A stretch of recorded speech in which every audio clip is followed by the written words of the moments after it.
আমাদের পাশে যে ছোট্ট মেয়েটাকে দেখছেন তার নাম হলো খাদিজা। এদিকে আসো খাদিজা, এদিকে আসো। গত এক সপ্তাহ আগে আমাদের কাছে এই খাদিজাকে কোলে করে নিয়ে আসছে, ঠিক আছে? হ্যাঁ, এক সপ্তাহ আগে তাকে আমাদের কাছে কোলে করে নিয়ে আসছে। অর্থাৎ হঠাৎ করে তার পা এমন হয়ে গেছে, সে হাঁটতেও পারে না, বসতেও পারে না। মানে হাত ভেঙে পা অবশ হয়ে হাত পা শক্ত করে ওখানে অজ্ঞান হওয়ার মতো হয়ে যাচ্ছে। পরে ডাক্তার বলে যে ওকে ইমিডিয়েটলি এই হাসপাতালে ভর্তি করতে হবে। তা আমাকে কোনো ফিক্সেশন, আমার যে পরীক্ষাগুলার যে টাকা জমা আছে টাকাগুলো দেয় নাই, কোনো রিপোর্ট দেয় নাই। আমার সব কাগজপত্র সব ওনারা রেখে দিছে। পরে আমাদের থেকে বন্ড নিয়ে আমি শুধু আমার বাচ্চাটাকে কোলে নিয়ে বের হয়ে আসছি। এমন অবস্থা, আমি মেয়েটিকে নিয়ে বের হয়ে আসি, মানে পুরো পথের মধ্যে আমার মেয়েটা মানে কোলেও থাকে না, কোলে রাখাও সম্ভব না। গত মঙ্গলবার আমার নাতি অসুস্থ হয়েছে, বুধবারে চিটাগাং মেডিকেল দিয়েছে, এরপরে মেডিকেল থেকে আবার ফেরত নিয়ে হুজুরের অপেক্ষায় আমার ভাতিজা নিয়ে এখানে ভর্তি করছে। যেমন এখানে এমনও এই বাচ্চা আনা হয়েছে, মেয়ে আনা হয়েছে যে কথা বলতে পারে না, হাঁটা বন্ধ হয়ে গেছে, অথবা কথা বন্ধ হয়ে গেছে, অথবা চোখে দেখে না, কিছু কানে শুনে না, এরকম হয়ে যায়। তো আলহামদুলিল্লাহ হুজুরের উসিলায় হুজুর এই কোরআন দিয়ে চিকিৎসা করেন, আল্লাহ তাআলা ভালো করেন। ভয়াবহ রোগীরা পর্যন্ত এখানে আসে, কারো অ্যাম্বুলেন্স পর্যন্ত নিয়ে এখানে রোগীরা আসে। পরে হুজুরের চিকিৎসা পরে দেখে একেবারে আর মানে গাড়ি লাগে না, সুস্থ নিজে নিজে হাঁটতে পারে। এগুলো দেখে আমি নিজেও হতবাক হয়ে গেছি। আলহামদুলিল্লাহ, এমন এমন রোগীরা আল্লাহ তাআলা ওনার মাধ্যমে অথবা দিনের একটা খেদমত, যেখানে মানুষ হাজার হাজার কোটি কোটি টাকা অথবা লক্ষ লক্ষ টাকা ব্যয় করে, যেখানে শেষ এখানে আল্লাহ তাআলা হুজুরের মাধ্যমে কোরআনী চিকিৎসার মাধ্যমে আল্লাহ তাআলা তাকে সুস্থতা করে। মাওলানা কামরুল ইসলাম শাকির ভাই যে কাজগুলি করেন কোরআনের মাধ্যমে, এগুলো দেখে আমরা অনেক খুশি হই। এবং হুজুরের এই কাজগুলি দেখে আমি নিজেও আমার পারিবারিক থেকে কয়েকজন আনছি, এবং যোগাযোগ করে আমার পাশের বাড়ির থেকেও কয়েকজন আনছি। আনার পরে আলহামদুলিল্লাহ ওনারাও উপকৃত হয়েছে। স্বাভাবিকভাবে আমরা যদি কাউকে কোলে নেই, এখন তাকে কোলে নিয়ে দেখাচ্ছি, আমরা যদি কাউকে কোলে নেই, হ্যাঁ, তখন তার পা গুলো এভাবে থাকে এবং সে সোজা হয়ে আছে। কিন্তু তখন তাকে কোলে নিলে সে এভাবে ভেঙে পড়ে যেত, মানে তাকে কোলে নিলেও বাচ্চাদের মতো এভাবে ধরে রাখা লাগতো। মানে ছোট বাচ্চাকে যেমন কোলে নিলে তার কোমর ভেঙে যায়, এই জন্য ধরে রাখতে হয়, তাকে এইভাবে ধরে রাখতে হতো। এবং হাঁটা চলা একেবারেই অসম্পূর্ণ হয়ে গেছে, মানে পারে না। পরে তাকে ফেনী একটা হাসপাতালে ভর্তি করানো হয় আমাদের কাছে আনার আগে।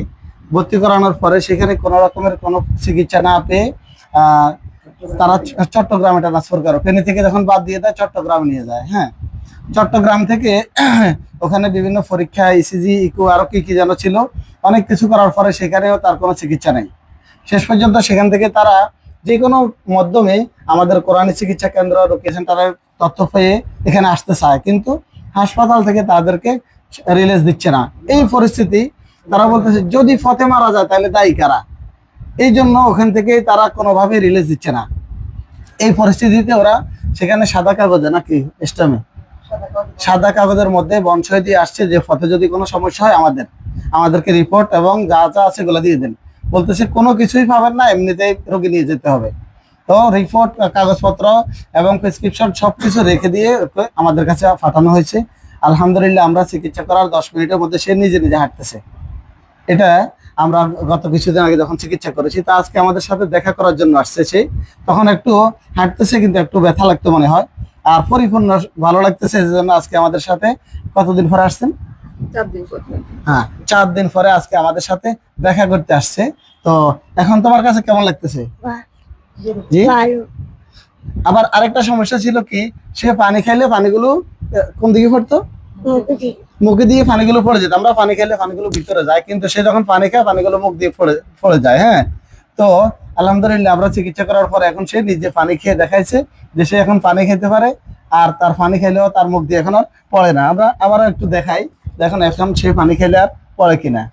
আসলে দেখানোর উদ্দেশ্য হলো, অনেকে এই সমস্ত সমস্যার মধ্যে আছে, কিন্তু সমস্যাগুলোর সমাধান খুঁজে শুধু ডাক্তারের কাছে, মনে করে যে ডাক্তার ছাড়া কেউ সমাধান করতে পারে না যে কোনো সমস্যা। আল্লাহর রহমতে কোরআনী চিকিৎসায় যে সাথে সাথে প্রমাণ পাওয়া যায়, এটা আমরা জ্বলন্ত প্রমাণ দিলাম। এই যে কোনো পানি নেই, পড়ে নাই, অথচ ওখান থেকে পানি খেলে পানি পড়ে যেত, পানি খেতে হইতো না। আমরা তার মায়ের কাছ থেকে এবং শুনবো যে আসলে তার কি সমস্যা ছিল, এখন তার অনুভূতিটা কেমন লাগে একটু বলেন। আসসালামু আলাইকুম। আমার মেয়ে 7 বছর, আমার মেয়েটা হঠাৎ ভালো ছিল, ভালোর মধ্যে তাকে ডাক্তার দেখাতে নিয়ে গেছিলাম। মেয়েটার আমি হালকা স্বাভাবিক সমস্যা ছিল, পেট ব্যথা করতো, বলতেছে বমির ব্যাগ ছিল, খারাপ লাগতেছে। তখন আমি ডাক্তার দেখাতে নিয়ে যাই ফেনীতে। তখন হঠাৎ করে ওখানে আমার মেয়েটা মানে ঘাট ভেঙে পা অবশ হয়ে হাত পা শক্ত করে ওখানে অজ্ঞান হওয়ার মতো হয়ে যাচ্ছে। পরে ডাক্তার বলে যে ওকে ইমিডিয়েটলি এই হাসপাতালে ভর্তি করতে হবে। তা আমি আমার মেয়েটিকে ফেনী ডায়াবেটিস হাসপাতাল ভর্তি করাইছি। ওনারা বলছে ওনার খিঁচুনি, কিন্তু এই রাত 11টা থেকে সকাল 11টা পর্যন্ত আমার মেয়েটার খিঁচুনির সকল ধরনের ট্রিটমেন্ট দেওয়া হয়েছে, কিন্তু আমার মেয়েটার কোনো পরিবর্তন নাই। তখন ডাক্তাররা বলছিলেন ছোট বাচ্চা, ওকে ওরা রিস্ক দিতে চায় না, ওনারা চট্টগ্রামে রেফার করছে আমার মেয়েটাকে। আমি পরে ওকে চট্টগ্রামে নিয়ে যাই। নিয়ে যাওয়ার পরেও আমার মেয়েটার কোনো উন্নতি হয় নাই। পরে ডাক্তাররা বলতেছে ওর কোনো রোগ নাই, ওর মানসিক সমস্যা। পরে আমরা বুঝতে পারছি যে না, ওর মানসিক সমস্যা না, ও ছোট বাচ্চা, হঠাৎ করে কেমন এরকম হবে। পরে আমার এক ভাইয়ের মাধ্যমে আমি এই মানে রোকেয়া সেন্টারের ঠিকানা পাই। পাওয়ার পরে আমি আমার মেয়েটাকে নিয়ে আসতে চাই, কিন্তু ডাক্তাররা আমাকে কোনো ফিক্সেশন, আমার যে পরীক্ষাগুলার যে টাকা জমা আছে টাকাগুলো দেয় নাই, কোনো রিপোর্ট দেয় নাই। আমার সব কাগজপত্র সব ওনারা রেখে দিছে। পরে আমাদের থেকে বর্ষ নিয়ে আমি শুধু আমার বাচ্চাটাকে কোলে নিয়ে বের হয়ে আসছি। এমন অবস্থা, আমার মেয়েটিকে নিয়ে বের হয়ে আসি, মানে পুরো পথের মধ্যে আমার মেয়েটা মানে কোলেও থাকে না, কোলে রাখাও সম্ভব না, কোল থেকে পড়ে যায়। আমি আমার ভাই, আমরা দুজন মানুষ দৌড়ে রাখতে পারতেছি না, এমন অবস্থা পুরো পথেই। পরে আমরা এই রোকেয়া সেন্টারে নিয়ে আসি শাকির হুজুরের কাছে। আলহামদুলিল্লাহ, আল্লাহর অশেষ রহমতে কোরআনের শিকির আমার মেয়েটা সাথে সাথে আমার মেয়েটা হাঁটতে পারতেছে, আমার মেয়েটা কথা বলতে পারতেছে, করতেছে। তো আপনারা যে যেখানে দেখতেছেন, এই মানে মেয়ে সন্তান হোক বা বড় হোক ছোট হোক, সবাই মানে কোরআনের উপরে কিছুই নেই, যে কোরআনের মাধ্যমেও চিকিৎসা হয়, এই আশ্বাসটুকু রাখবেন, রেখে এই মানে এই চিকিৎসাটা নিবেন। ডাক্তার সবকিছু করতে পারে না, ডাক্তারটা করতে পারে, হুজুরটা করতে পারে। আলহামদুলিল্লাহ, আল্লাহর অশেষ রহমতে আমার মেয়েটার ফলাফল পাইছি, আমার কাছে অনেক ভালো লাগতেছে, অনেক তৃপ্তি লাগতেছে। আমি হুজুরের কাছে অনেক কৃতজ্ঞ। আল্লাহ যাতে আমার মেয়েটাকে সুস্থ করেছে, আল্লাহ হুজুরকে ভালো রাখুক, সুস্থ রাখুক। আসসালামু আলাইকুম। আমরা এখন মেয়ের দাদা তো নাকি, মেয়ের দাদা থেকে একটা অনুভূতি শুনবো যে আপনার নাতিন এভাবে অল্পতে সুস্থ হয়ে গেল, এত পেরেশানির পরে এরকম অল্পতে সুস্থ হয়ে যাওয়া বা কোরআনিক চিকিৎসা এইভাবে যে সুস্থ হলো, আপনার কাছে কেমন লাগতেছে একটু বলেন। আলহামদুলিল্লাহ, গত মঙ্গলবার আমার নাতিন অসুস্থ হয়েছে, বুধবারে চিটাগাং মেডিকেল দিয়েছে। এরপরে মেডিকেল থেকে আবার ফেরত আনিয়ে হুজুরের অপেক্ষায় আমার ভাতিজা নিয়ে এখানে ভর্তি করছে। এখান থেকে যে চিকিৎসা নিছে, আলহামদুলিল্লাহ, চিকিৎসার পর বাড়িতে নিছে। কিছু পানি টানি খাইতে তার অসুবিধা হইতো, এটাও এখন বর্তমানে হুজুরের বাসায় আসে, হুজুরের মাদ্রাসার মধ্যে আসে পয়সা পানি খাওয়াইয়া উনি একটু এখন সুস্থ আছে, নাতিনটা এখন ভালো আমি আছে একটু ক্লিয়ার ইনশাআল্লাহ। করি, দাদা যেটা বলতে চেয়েছিলেন যে হাঁটার যে সমস্যাগুলো ছিল সবগুলো ওদিনে ক্লিয়ার করে দিয়েছি, আলহামদুলিল্লাহ হয়ে গেছে, কিন্তু পানি খাওয়ার একটা সমস্যা রয়ে গেছিল, তো সেটা আজকে দেখা করতে আসছে, আর ওটা আমরা জানিয়ে দিয়েছি। এখন পানি খাওয়ার সমস্যাটাও সমাধান হয়ে গেছে। আলহামদুলিল্লাহ, হ্যাঁ। সমাধান করছে। জি, সব আল্লাহর উপরে নির্ভর।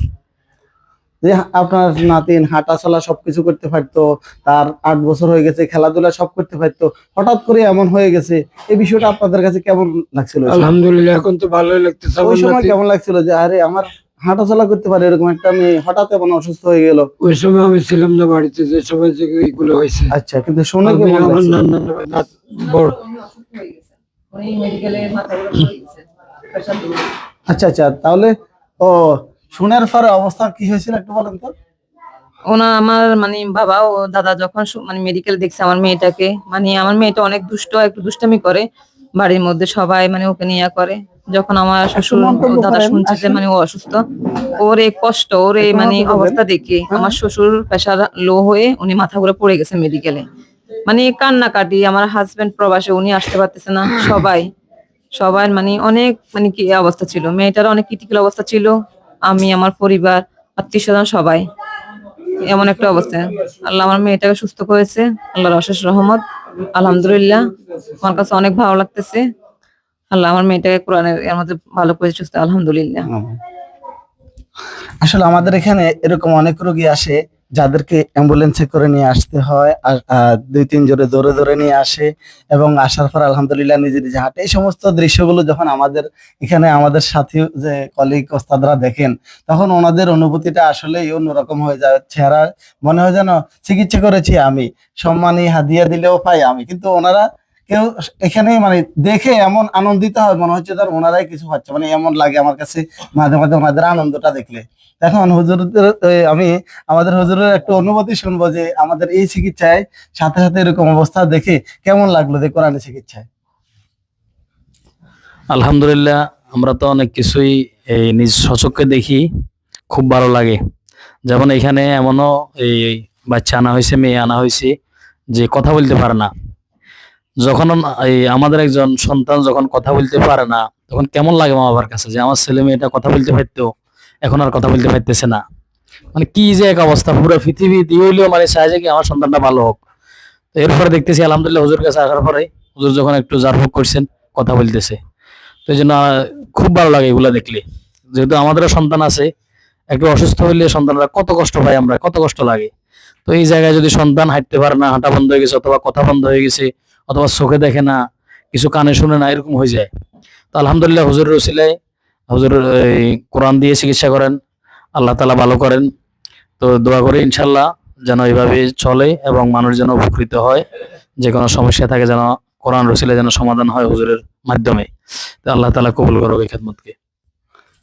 হুজুরের কথা থেকে আমার আরেকটা কথা খেয়াল আসছে। কিছুদিন আগে একটা ছেলে আসছিল, তার সে কিন্তু হাফেজ হয়ে যাওয়ার পরে হঠাৎ করে তার কান বন্ধ হয়ে গেছে, সে কানে শোনে না। তো এক পর্যায়ে তাকে গাড়িতে অ্যাক্সিডেন্ট, পিছন থেকে গাড়ি এসে অ্যাক্সিডেন্টও করে দিয়েছে। মানে সে কানে শুনে না, তারা তো চিনে যে শুনবে সরে যাবে, কিন্তু সে সরে না। এরকম অ্যাক্সিডেন্ট হয়ে গেছে। এরকম রোগী আলহামদুলিল্লাহ আমাদের এখানে আসছে, আমরা চিকিৎসা করেছি, আলহামদুলিল্লাহ অল্পতেই সুস্থ হয়ে গিয়েছে। তো আমরা শুধু কোরআন এবং হাদিস, এইগুলো কোরআন হাদিসে যে সমস্ত দোয়া আছে ওগুলো থেকেই আমরা জারফুক করি, এবং যা করি সব জোরে জোরে করে থাকি। তো আমি আমাদের আরেকজন ওস্তাদের থেকে একটু অনুভূতি শুনবো যে সরাসরি আমাদের এই চিকিৎসাগুলো দেখে ওনার কাছে কেমন লাগে। জি আলহামদুলিল্লাহ, আমি মাদ্রাসায় দীর্ঘদিন ধরে আছি। আমি দেখি এখানে কত ধরনের রোগীরা আছে, অ্যাম্বুলেন্স নিয়ে রোগী আসে। আলহামদুলিল্লাহ এখানে হুজুরের কোরআন চিকিৎসার মাধ্যমে অনেক উপকার হয়েছে, আমি নিজে দেখছি, উপকার পেয়েছি।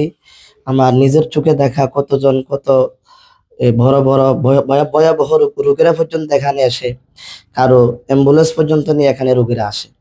পরে হুজুরের চিকিৎসা পরে দেখে একেবারে আর মানে গাড়ি লাগে না, সুস্থ নিজে নিজে হাঁটতে পারে। এগুলো দেখে আমি নিজেও হতবাক হয়ে গেছি। আলহামদুলিল্লাহ, আপনারাও চেষ্টা করতে পারেন, যোগাযোগ করতে পারেন, ইনশাল্লাহ ভালো ফলাফল পাবেন। কোরআনের চিকিৎসার মাধ্যমে ভালো ফলাফল পাওয়া যায়। কোরআনী চিকিৎসা কেন্দ্র রোকিয়া সেন্টার তাবিজবিহীন চিকিৎসা, কোনো প্রকারের তাবিজ কবজ কিছু ছাড়াই আমরা চিকিৎসা করে থাকি। তো আমাদের এই তাবিজ ছাড়া যে চিকিৎসাটা, আমরা তাবিজকে জায়েজ না জায়েজ বলে বলতেছি না, এই তাবিজ ছাড়া চিকিৎসাটা হুজুরের কাছে কেমন লাগে একটু অনুভূতিটা জানাবেন। আসলে আলহামদুলিল্লাহ, এটা এমন একটা চিকিৎসা যে তাবিজ ছাড়া অথবা বড় বড় অসুস্থ রোগীরা যেভাবে উপকৃত হতে পারে, এটার কোনো উদাহরণ দিয়ে, যে যতক্ষণ পর্যন্ত এখানে আসবে না, অথবা তার আত্মীয় স্বজন অথবা রোগীরা চিকিৎসা না নিয়ে, আর হুজুর এমন ভাবে চিকিৎসা করেন যেটা সুস্থতা আল্লাহ তাআলার মাধ্যমে করেন, কিন্তু হুজুরের মাধ্যমে আল্লাহ তাআলা সুস্থতার যে চেষ্টাগুলো এগুলো করতে থাকেন। এটার প্রমাণ ওই সময় পাওয়া যাবে যতক্ষণ পর্যন্ত মানুষ এখানে না আসবে অথবা এই চিকিৎসা না নিয়ে উপকৃত হবে, তার আগ পর্যন্ত কেউ এটা সম্ভব না বুঝে। কিন্তু আমরা এখানে আসে দেখতেছি এমন এমন রোগীরা আল্লাহ তাআলা ওনার মাধ্যমে, অথবা দিনের একটা খেদমত যেখানে মানুষ হাজার হাজার কোটি কোটি টাকা অথবা লক্ষ লক্ষ টাকা ব্যয় করে, যেখানে শেষ এখানে আল্লাহ তাআলা হুজুরের মাধ্যমে, কোরআনী চিকিৎসার মাধ্যমে আল্লাহ তাআলা তাকে সুস্থতা করে। এটা আমার কাছে অনেক আনন্দ, অথবা এটা দিনের একটা খেদমত হিসেবে আল্লাহ তাআলা হুজুরকে যেন মৃত্যুর আগ পর্যন্ত এই খেদমতের সাথে লাগিয়ে রাখে। আমরা যেখান থেকে দেখতেছি ইনশাআল্লাহ সঠিক প্রমাণ নিয়ে এরকম অহরহ ঘটনা রয়েছে যেগুলা উদাহরণ দেওয়া অসম্ভব, কিন্তু বিশেষ করে এই মেয়েটা এই গত কিছুদিনের মাধ্যমে যার প্রমাণ তার মা থেকে, তার দাদা থেকে, অথবা ওই মেয়ে থেকে সরাসরি আমরা পেয়েছি অথবা শুনতেছি, এর চেয়ে আর ভালো প্রমাণের কোনো কিছু প্রয়োজন হয় না। আল্লাহ তাআলা যেন হুজুরকে নেক হায়াত দান করে এবং সুস্থতার সাথে মৃত্যুর আগ পর্যন্ত এই কোরআনী খেদমত নিয়ে মানুষের উপকৃত হওয়ার সেই তৌফিক দান করেন। মাধ্যমে দূর থেকে আমাদের এই চিকিৎসা এবং তাবিজ কবজ নকশা ব্যতীতই আমাদের এই চিকিৎসাটা। তো আমাদের চিকিৎসা নেওয়ার জন্য আলহামদুলিল্লাহ অনেক আলেম ওলামাগণ আসেন। তো আমাদের এই হুজুর আমাদের এখানে আজকে দীর্ঘ 6 বছর নাকি দীর্ঘ 6 বছর পর্যন্ত এখানে খেদমতে আছেন এবং উনি নিজেও দেখেন যে যাদেরকে 3-4 জনে ধরে নিয়ে আসে, কোলে করে নিয়ে আসে, তারা এখান থেকে হাঁটে যায়। তো ওই বিষয়গুলো দেখে আপনার কাছে কেমন লাগে একটু বলেন। জি আলহামদুলিল্লাহ, মাওলানা কামরুল ইসলাম শাকের ভাই যে কাজগুলি করেন কোরআনের মাধ্যমে, এগুলি দেখে আমরা অনেক খুশি হই এবং হুজুরের এই কাজগুলি দেখে আমি নিজেও আমার পারিবারিক থেকে কয়েকজন আনছি এবং যোগাযোগ করে আমার পাশের বাড়ির থেকেও কয়েকজন আনছি। আনার পরে আলহামদুলিল্লাহ ওনারাও উপকৃত হয়েছে, সুস্থ হয়েছে। এই বিষয়ে আমরা একজনের কত দিনে বিয়ে হয়েছে? জি, 1 সপ্তাহ বিয়ে হ্যাঁ হয়েছে। হ্যাঁ, একজনের 1 সপ্তাহের মধ্যে বিবাহ হয়েছিল। এই জন্য আমরা সবাই শাকের ভাইয়ের জন্য দোয়া করি, শাকের ভাই যাতে এই কাজগুলো যাতে কোরআনের মাধ্যমে যাতে আরো সামনে এগিয়ে যেতে পারে। আলহামদুলিল্লাহ। সম্মানিত ভিউয়ার্স, একটি কথা না বললেই নয়, আমাদের ভিডিওগুলোকে কাটছাট করে কিছু অসাধু প্রতারক চক্র আছে, তাদের মোবাইল নাম্বার বসিয়ে মানুষের সাথে প্রতারণা করে টাকা হাতিয়ে নেয়। তাদের উদ্দেশ্যে আমরা বলবো, আমাদের শুধু ব্যবহার করার জন্য একটাই নাম্বার 01811879340। এই নাম্বারের ইমো হোয়াটসঅ্যাপ ব্যতীত আমার সাথে যোগাযোগের আর কোনো মাধ্যম নেই।